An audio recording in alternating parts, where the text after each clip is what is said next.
झारखंड की राजनीति में इन दिनों एक ऐसा चर्चा का विषय बना हुआ है जिसका असर सिर्फ 2 राज्यसभा सीटों तक सीमित नहीं रहने वाला। सत्ता पक्ष और विपक्ष दोनों अपने अपने विधायकों को एकजुट रखने में जुटे हैं।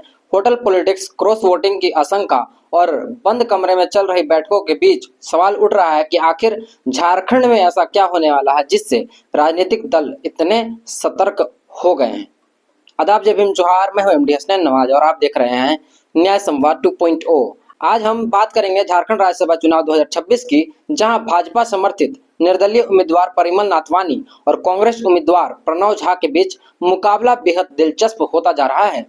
दरअसल 2 सीटों के लिए हो रहे इस चुनाव में राजनीतिक गणित इतना सीधा दिखाई देता है उतना है नहीं। एनडीए और इंडिया गठबंधन दोनों अपने अपने विधायकों को एकजुट रखने की कोशिश में लगे हुए हैं। सबसे ज्यादा चर्चा उस समय शुरू हुई जब एनडीए की एक महत्वपूर्ण बैठक में सभी विधायक नहीं पहुंचे। कई विधायक बैठक से गायब रहे, जिसके बाद राजनीतिक गलियारों में तरह तरह की चर्चाएं शुरू हो गईं। विपक्ष इसे एनडीए के भीतर असंतोष का संकेत बता रहा है, जबकि एनडीए इसे सामान्य घटना कहकर खारिज कर रहा है। इस बीच खबरें सामने आ रही हैं कि दोनों खेमे अपने विधायकों पर विशेष नजर बनाए हुए हैं। होटल राजनीति की चर्चा भी तेज हो गई है। इसका कारण है क्रॉस वोटिंग का डर। झारखंड की राजनीति में पहले भी ऐसे मौके आए हैं जब आखिरी समय में राजनीतिक समीकरण बदल गए थे। दूसरी ओर मुख्यमंत्री हेमंत सोरेन के नेतृत्व वाला इंडिया गठबंधन लगातार बैठकें कर रहा है। गठबंधन को भरोसा है कि उसके पास पर्याप्त संख्या बल है, लेकिन फिर भी कोई जोखिम लेने को तैयार नहीं दिख रहा।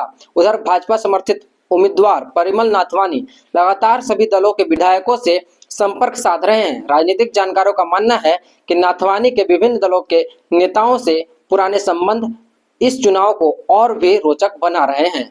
अब सबसे बड़ा सवाल यही है कि क्या झारखंड में कोई बड़ा राजनीतिक उलटफेर देखने को मिलेगा?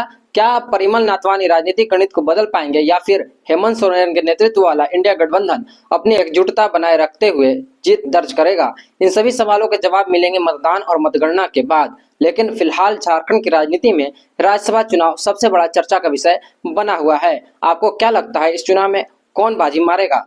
अपनी राय कमेंट बॉक्स में जरूर बताएं। आप देख रहे थे न्याय संवाद 2.0। मैं एमडी हसनैन नवाज। धन्यवाद।